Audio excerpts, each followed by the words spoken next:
wheelchairs. Those who do not know, I got this wheelchair a year ago, and having it for a year now, I have compiled a little list of my pros and cons. This is a Quickie Nitrum. It weighs 18.3 pounds, and both of these wheels weigh 6 pounds each. So I am essentially pushing around 30.3 pounds. I can lift 9 to 10 pounds. I can lift 12 pounds. I can't lift this chair one-handed. The aluminum frame, it's just not distributed properly. I even asked my able-bodied friends who pick up this chair when I'm carpooling with them, and they say, while it's lighter than the chair you did have, this thing is still pretty heavy. Yes, while it is a lighter chair and that is technically a pro on my list, it is not what I had asked for when it came time for my 5-year renewal of a wheelchair. My other pro is, we finally got the steel bearings, baby. That means these front casters are not going to rattle and shake. All that being said, let's get into the cons, and unfortunately it is a longer list. I'm gonna start off with the first issue. I had asked for a lower backrest. Because of my spinal fusion, I don't need as much support in the upper area as I do in my lower area. See, when I'm wheeling, I'm consistently hitting this, and I do get marks on my bicep area. Like grenade pins, yeah, it's to keep the back from just flying off at any given second. I have really long hair, and it gets caught in those pins, and I have lost clumps of my hair on both sides. Ruined cardigans, jackets, sweaters, dresses.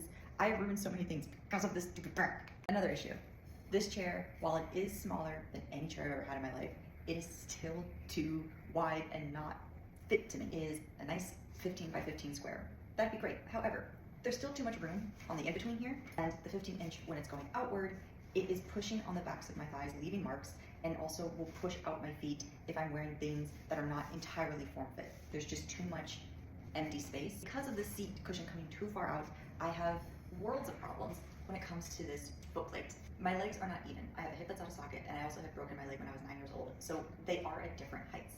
They did not measure to either foot, and if I'm not wearing heavy enough shoes or proper shoes, they will just fly off if I move too quick. Actual wheels, shall we? These are solid insert tires. I've always had solid insert tires, and when asked, would you like to try air tires, I said no. And the amount of times I've had friends tell me they had a flat tire currently, or I witnessed one just pop.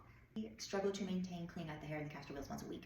I will absolutely forget to fill the tires. While I was fine with it, because I thought these were the lightest options at 6 pounds per wheel, and I'm okay with lifting 6 pounds one-handed, I found out that also isn't true. They make tires at least 3 to 4 pounds per tire. Finally, we're gonna discuss my catch bars all the way in the back. Way too far out for these wheels, making the chair longer in that sense. Like restrooms, bathroom stalls, those are the things that are getting in my way. I do have a fully fused spine, which means my lower core is not nearly as strong as my upper core. So when popping wheelies, I can't do the full scrunch that you see a lot of paraplegics do, because a lot of them have rods or only partial fusions. So they still have more control in order to do that. I need these, or else I will flip. Questions or concerns, feel free to ask, and I will do my best to answer.